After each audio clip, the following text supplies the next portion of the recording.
pessoal, tudo bom? Estamos aqui com mais uma edição do Pod MXM.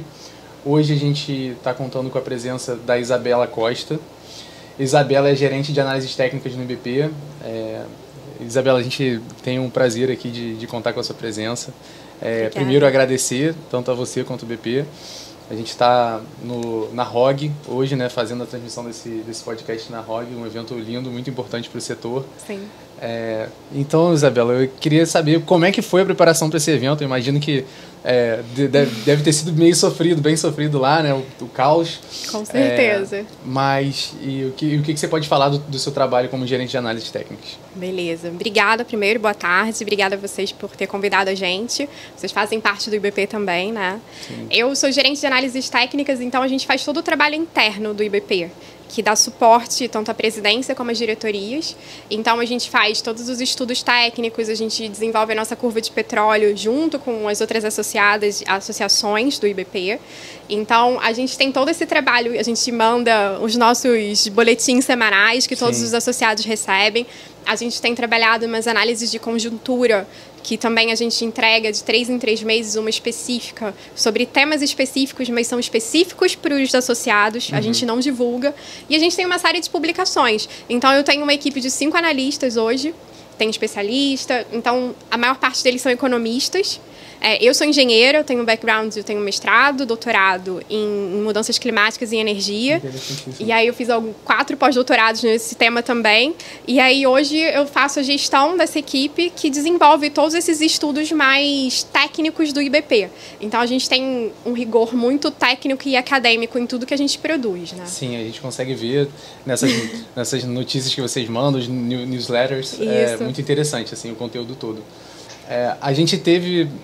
Para essa edição, né, a Rio Oil & Gas se transformou em ROG. Isso. Né? E o que você pode dizer, o que isso quer dizer para o público em geral? Qual foi a ideia, qual é a ideia por trás dessa mudança? Então, excelente pergunta. A gente realmente mudou, e isso tem a ver também com um pouco da sua primeira pergunta, né? Que toda essa preparação que a gente faz, a ROG, ela acontece de 2 em 2 anos, então a gente, durante todo o ano, a gente está se preparando. Na verdade, desde que acaba a anterior, a gente já está se preparando para desenvolver, organizar todo o congresso, todos os trabalhos técnicos, avaliações, todos os espaços que vocês veem aqui, todos os armazéns, tá gigantesca a estrutura esse ano. Então, é um trabalho difícil, feito 100% pelo IBP.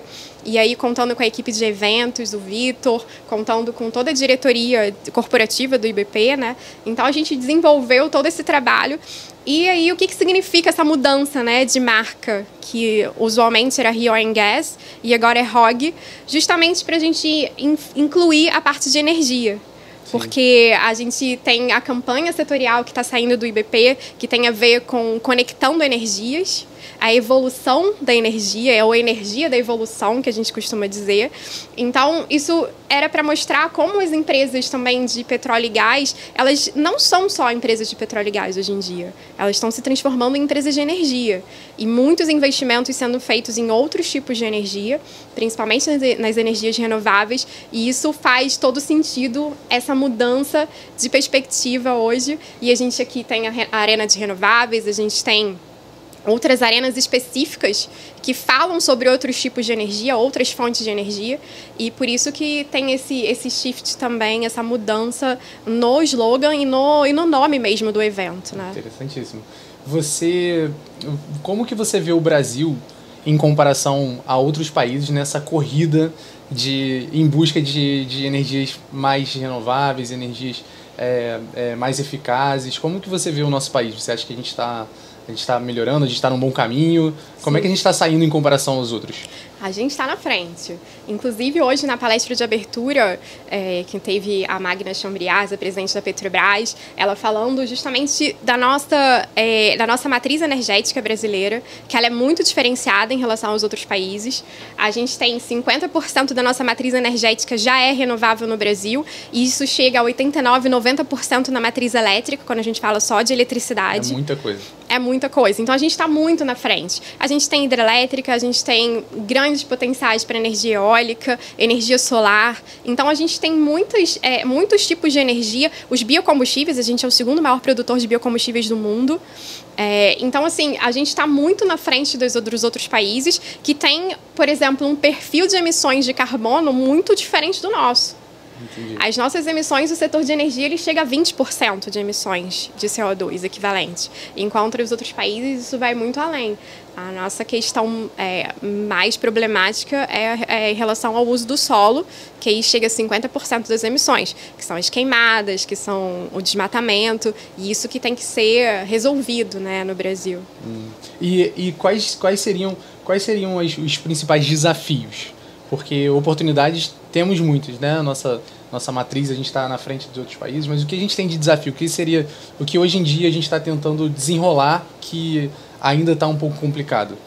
Eu acho que é o próprio conceito de transição energética que, às vezes, a sociedade não entende perfeitamente. O processo de transição energética, ele é a substituição de fontes que são convencionais por fontes alternativas e que sejam mais renováveis.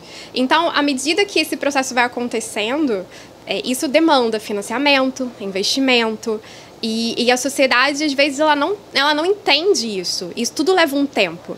E isso tem que ser feito de forma gradativa, de forma justa para todo mundo. A gente tem uma população no Brasil que nem tem acesso à energia. Então, a gente vai colocar uma energia muito mais cara. Isso é justo para a sociedade?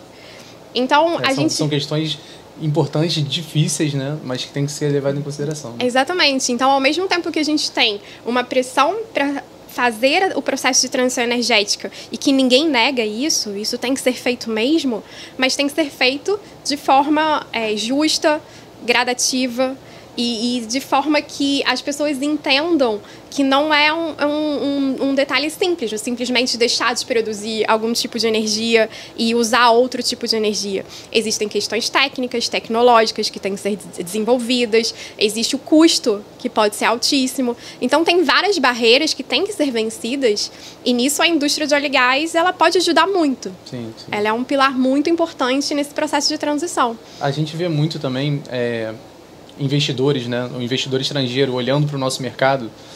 É uma foto geral, né? Que é um país de muitas possibilidades, mas Sim. que é um pouco imprevisível enquanto questões fiscais, enquanto divergências políticas, né? A nível geral. O que você acha você acha que esse ponto ele realmente faz com que o investidor estrangeiro dê um recuo ou está melhorando? Como você vê? Você sente isso, por exemplo, nos associados? Existe essa busca, assim, sentem falta? Isso, sempre existe essa preocupação em relação aos investidores. Eles querem uma segurança jurídica, eles querem regulação clara. É por isso que vários pontos que o IBP defende e ajuda a representar as empresas, defendendo as regulações claras, que funcionem, que tenham regras claras a serem seguidas para ter esse conforto para o investidor. Mas o Brasil tem uma competitividade muito alta no setor de óleo e gás, e a gente sabe que a gente tem muitos recursos e todo mundo sabe disso. Então, a gente ainda é um destino bem importante assim, para esses investidores, sabe? Sim, sem dúvida nenhuma. Um ponto que de vez em quando aparece, na verdade sai bastante, a gente tem sempre uma parte que acaba que a indústria de óleo e gás ela é reconhecidamente muito importante para o PIB do Brasil, é uma das indústrias mais inovadoras, mas a gente recebe também muita crítica. O que você pode comentar nesse contexto? Falar do nosso perfil de emissões, o que você pode falar para a gente? Não, muito importante essa pergunta. O setor, ele impulsiona muita coisa no país. E petróleo não é só energia. A gente tem todos os produtos não energéticos que sustentam toda a sociedade há muitos anos. Todo o modelo econômico do mundo foi criado em torno da indústria de óleo e gás. Então, não é simples você fazer o switch de uma hora para outra. Então, a indústria de óleo e gás, ela sustenta, como você falou, inovação. Ela sustenta o PIB. 17% do PIB industrial brasileiro vem da indústria de óleo e gás. É muita coisa isso. E essa arrecadação governamental toda que o setor promove reflete diretamente na sociedade, em como a gente se desenvolve, em apoiando todos os... dando de volta para a sociedade esses recursos que são explorados, né? E dando energia. E todos os materiais, como eu falei, não energéticos. A cadeira, o carro, tudo que a gente usa... a própria roupa, poliéster... Roupa, medicamentos. As pessoas não têm essa noção clara de que isso tudo vem da indústria de óleo e gás, né? Então, isso é uma questão que é muito difícil você simplesmente abandonar uma indústria como essa, sendo que ela promove tantos benefícios para a sociedade, né? Não, sem dúvida. Você, um outro questionamento que de repente você pode ajudar os nossos espectadores, comentar um pouco mais sobre as nossas metas de emissão de redução. A gente ouve falar muito numa palavra, né, que é muito comum no jargão, a gente fala o net zero. Net zero. O que você pode comentar pra gente? Então, isso a gente aí volta na sua pergunta anterior, que é o perfil de emissões, né? Como eu falei, a gente tem a indústria, o setor de energia brasileiro, ele corresponde a mais ou menos 20% das emissões do país. 50% está relacionado à questão do uso do solo, que aí tem a ver com desmatamento, agropecuária e tudo mais. Então, diferente dos perfis dos outros países, o Brasil, em termos energéticos, não é a indústria que mais emite carbono. Mas isso leva a entender um pouco o que significa, né, essas emissões. Quando a gente mede as emissões ou reporta nos inventários de emissão as emissões de escopo 1, escopo 2 e escopo 3... Se você puder comentar um pouquinho mais... Isso, o que significa isso? Isso, acho que ajuda. E aí... Por exemplo, as emissões de escopo 1, elas têm a ver com as emissões diretas da empresa. A gente diz até, ou de alguma instituição, ou de algum país. A gente diz que são as emissões que estão dentro de casa. As emissões de escopo 2, elas têm a ver com o consumo de eletricidade, ou de vapor. Então, se você compra uma eletricidade e consome aquela eletricidade, aquelas emissões têm um fator específico que você calcula e você tem quantas emissões você tem referentes àquilo. Se a sua eletricidade foi gerada de fonte renovável, a sua emissão vai ser bem mais baixa. Que é o nosso caso do Brasil pela matriz energética, pelas hidrelétricas. Exatamente, pela nossa matriz elétrica, que é quase 90% renovável. Sim. E aí tem as emissões de escopo 3, que são as emissões que estão ao longo da cadeia de valor, tanto dos fornecedores quanto dos clientes. E a maior crítica que o setor recebe é em relação a essas emissões de escopo 3, que é o consumo do combustível pelo consumidor final mesmo. Porque ela queima do combustível fóssil. Mas isso, a indústria também está trabalhando para entregar para a sociedade materiais de baixo carbono, combustíveis de baixo carbono, como é o caso dos biocombustíveis. Então, isso leva ao Brasil ter grandes potenciais em explorar isso, essas energias que são de baixo carbono, e que a sociedade também utilize esses biocombustíveis, né? E aí isso leva à questão do net zero. A gente tem aí uma perspectiva muito boa em cumprir as metas até 2050. E o que seria o net zero? A gente antigamente falava em neutralidade de carbono, mas esse termo foi se alterando desde 2018. E aí, a partir de 2018, começou a se utilizar o net zero. O net zero é basicamente você ter o seu balanço de emissões líquido igual a zero. Sim. Então, você emite, você reduz, você compensa as emissões e no final da linha, esse balanço dá zero. Tem que bater zero. Isso que significa emissões zero. E o Brasil tem até alguns estudos da COP e de outras instituições até indicam que a gente tem chance de ser carbono negativo. Por algumas questões relacionadas à biomassa que a gente tem, né, que dá para fazer o sequestro do carbono, e outras tecnologias que a gente vem desenvolvendo, os biocombustíveis, então... Nos demais, a gente tem participado, a MXM, de maneira geral, tem participado de muitos eventos, né, de óleo e gás, e ficou muito claro que o Brasil é muito eficiente na produção, mas de forma que menos produza carbono, né? Sim. Comparado com as outras empresas. A Petrobras é uma delas, né? A gente tem uma capacidade muito grande de produzir mais com menos, né? Vamos dizer assim. Sim. E isso realmente comparando com outros países, faz muita diferença. Sim, a gente tem na produção, na emissão que a gente tem na produção de óleo e gás no Brasil, aí em alguns campos do pré-sal a gente chega a ter 10 kg de CO2 por barril produzido. A média mundial chega a 17, 20. É muita diferença. É muita diferença. Então, a gente entende que a longevidade do petróleo brasileiro no mercado internacional, ela é uma tendência real, assim. Espero que a gente consiga exportar essa tecnologia, né? Para criar oportunidades em todos os cantos aí da indústria. Exatamente. Como que você vê, você enxerga o Brasil como um país que fomenta essa inovação toda para fora? Porque como a gente tem conversado aqui, o Brasil está numa posição de vanguarda.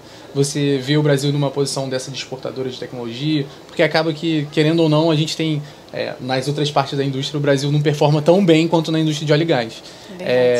Então, existe muito aquele complexo de inferioridade e na nossa indústria a gente sobressai.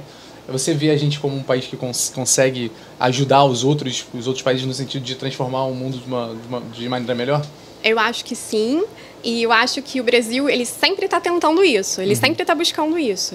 Realmente, a indústria de óleo e gás trabalha com segurança, de controle dos riscos. As atividades de petróleo e gás, normalmente, elas não contam com grandes acidentes ou grandes questões que impactam muito o meio ambiente, porque existem regras e normas que são seguidas e a indústria já tem muita experiência. Sim. Então, eu acho que isso ajuda e realmente a gente reflete isso lá fora. E eu acho que os cientistas brasileiros tentam levar isso para fora. As próprias empresas normalmente têm sedes aqui, mas às vezes elas são globais e também estão lá fora. Então, essa troca de tecnologia e experiência, isso com certeza acontece.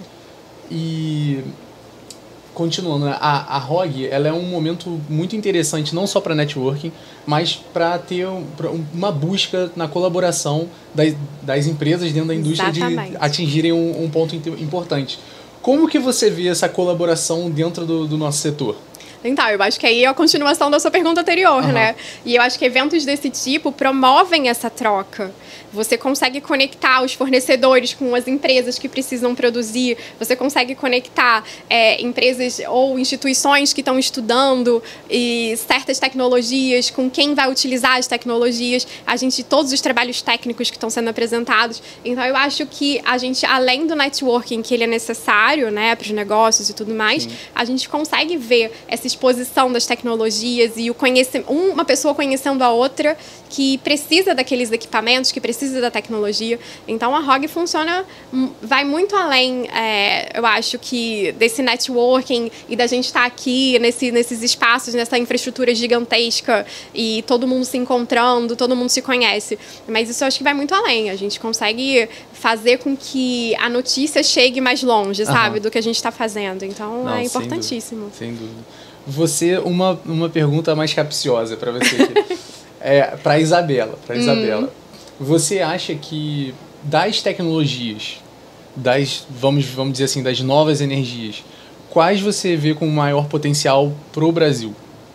Hoje. A gente sabe que amanhã vem mais informação, muda, o mercado muda, tudo muda, né? O mercado é muito eficiente, mas o que você enxerga hoje como oportunidade para o Brasil?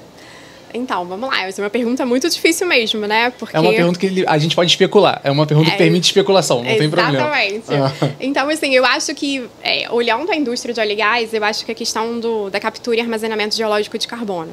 Esse é um ponto que a indústria está muito preparada. Toda essa tecnologia que existe, de todo o processo, desde a captura do carbono em alguma infraestrutura até o armazenamento desse carbono, e aí você reduz as emissões, a indústria de óleo e gás ela já tem toda a expertise. A gente estava falando de um grande obstáculo que era uma regulação, que também já está sendo trabalhada para que a gente consiga fazer um mercado, que uma indústria dessa gera um mercado novo, né? Para que a gente consiga fazer com que as empresas comecem a investir e que essa tecnologia vá para frente.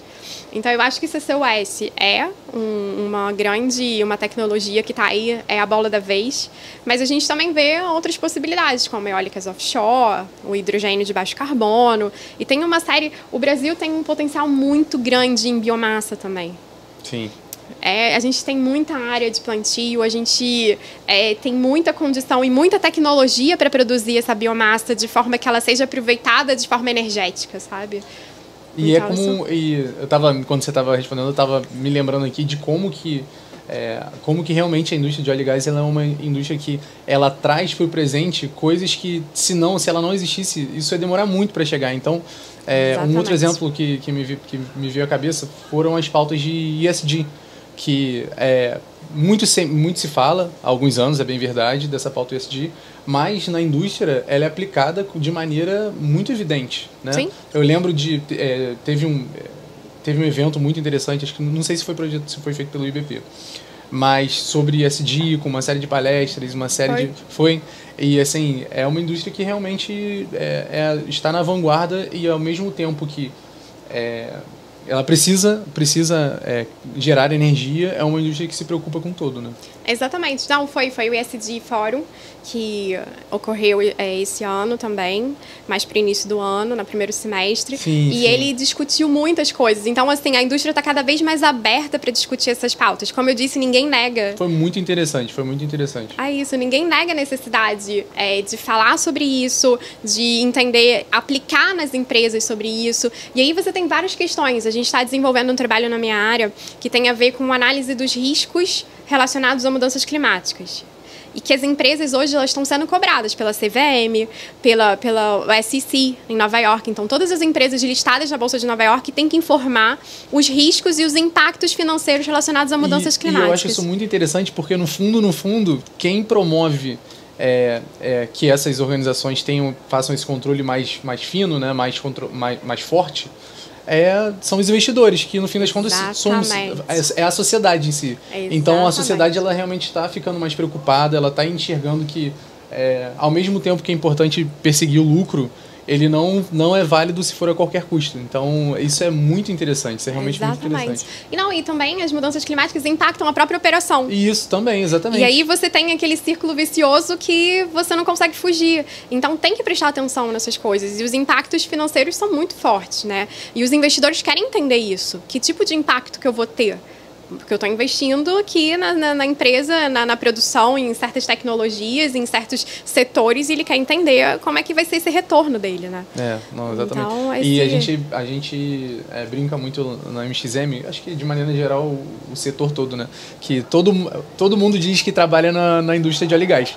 Mas o que é a indústria de óleo e gás? A indústria de óleo e gás é um mundo, é um universo, né? Você tem exploração, produção, você tem descomissionamento, lá do outro lado você tem todas as empresas que prestam serviços para criarem produtos e equipamentos para suprir. Então, assim, é uma indústria que tem uma cadeia muito robusta e não é à toa que é tão importante para o nosso PIB, né? Com certeza. Não, e a gente vê os mais jovens, assim, às vezes com algum preconceito em entrar na indústria, né? Mas a gente tenta mostrar que a indústria tem espaço para todo mundo.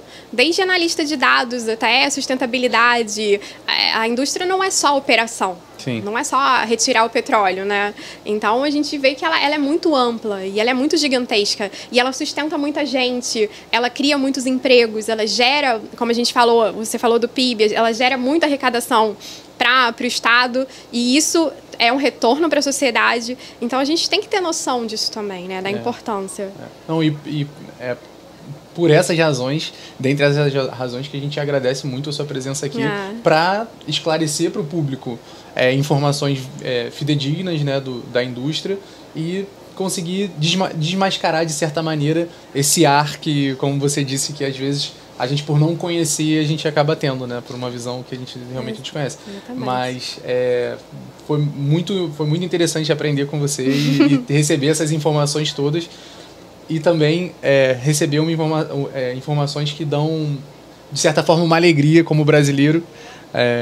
Como brasileiro patriota, que acho que todo mundo gosta muito do Brasil, né? Um país bonito desse, né? Mas a gente aqui no Rio de Janeiro, que a gente está na frente, né? De uma indústria, estamos na frente do resto do mundo, numa indústria que é muito competitiva. Sem dúvida. Eu que agradeço, é um prazer ter vocês também no IBP. A gente está sempre disponível quando precisar conversar sobre qualquer coisa, tirar dúvidas sobre o nosso boletim e todo o material que a gente compartilha. Pode contar com a gente. A gente ficou muito feliz. Para quem não sabe, recentemente nós nos tornamos, a MXM se tornou associada do IBP e a gente já está usufruindo e aproveitando muito dessa presença, né? E espero que a gente continue nesse bate-papo, nesse diálogo muito. Sim. A gente tem aprendido muito com vocês. Espero que a gente consiga também dar a nossa parcela aí com o que a gente tem de tecnologia, de inovação, né? Que RP, essa indústria de RP traz. Com certeza. Pessoal, não esqueçam de curtir, comentar, ativar o sininho. E antes de finalizar, a gente está criando uma tradição aqui. A gente não conversou sobre isso. Não. Mas surpresa. Mas a gente queria que você escolhesse uma pergunta para o próximo entrevistado. Olha. Você pode pensar. Uma pergunta agora. Nesse tema, por volta nesse. Transição energética. Daí pode ser mais amplo, porque nós temos entrevistados que são que fazem parte da indústria, mas como eu disse, né? Deixa eu pensar aqui. Você tem tempo para pensar, não tem problema. Como ele espera que o Brasil, apesar da gente ter informado todas essas questões, essas tendências, como é que ele espera que o Brasil se desenvolva para que a gente consiga atingir tanto essa questão da transição energética, mas também nosso equilíbrio do país como um todo, da economia e da nossa indústria, gerando cada vez mais empregos. Se ele espera que a gente tem... que isso é possível nos próximos anos. Como é que ele vê essa tendência para os próximos anos? Beleza, pergunta gravada. Antes da gente... Tenho mais uma pergunta. Tá. A gente tá vivendo num momento de transição, então a gente acaba que vive, né, sob condições de energias novas aparecendo a todo momento e a nossa energia é padrão. Uhum. Como que a gente vê muitas empresas que têm feito análise de cenários, buscando entender como que vai ser, o que você tem visto no mercado de maneira geral sobre essas análises visando perspectivas, né? Como que você tem visto isso? Essa é uma pergunta interessante, porque a gente trabalha com referências públicas, né, normalmente nos nossos estudos. Alguns estudos a gente desenvolve dentro de casa, mas a maior parte da nossa informação que a gente devolve para a sociedade, a gente normalmente busca fontes públicas. E a gente tem uma série de fontes, como a OPEP, que produz, inclusive eles vão lançar aqui na ROG o World Outlook deles, de 2024. Então, a gente utiliza essas projeções que eles fazem. A Agência Internacional de Energia também é uma grande fonte para a gente. A própria COP, as universidades. Então, a gente tenta trazer e tentar olhar todos esses cenários. Cada um traz, assim, um viés mais voltado para o que entende do trabalho deles mesmo. A OPEP tem projeções definidas por eles, porque eles têm os modelos que eles rodam. A Agência Internacional de Energia constrói cenários tentando mostrar como é que a gente vai chegar nesse mundo de baixo carbono, nessa economia de baixo carbono. Então, assim, depende. A gente tenta analisar esses cenários e todos acabam chegando no ponto de que a gente vai ter um mundo descarbonizado, com certeza, mas que o petróleo não vai acabar do dia para a noite, né? Isso não é uma possibilidade. Eu tenho visto que pelo menos a produção até 2040 ela está estável. Depois que nas previsões ela começa a dar um... E assim, 20 anos é muita coisa, né? É muita coisa. Essas projeções de longo prazo, elas são muito complicadas de serem feitas. Mas existem defesa de que o petróleo vai continuar crescendo, a demanda por petróleo. Existem a que vai ser estagnado, ou existe também aquelas que o petróleo vai diminuindo até chegar num ponto de que não se usa mais. Mas o que a gente não acredita. Sim, é bem difícil. É bem difícil. Mas está na base de tudo, você conseguir cortar isso é muito difícil. Exatamente. Então tem tendências para todo gosto, eu acho. Bom, Isabela, eu gostaria de te agradecer em nome da MXM, agradecer pela parceria do IBP. Espero contar com você mais vezes aqui no nosso podcast. E vocês não deixem de acompanhar, fiquem com a gente, ativem o sininho no lembrete e contem conosco. Até lá!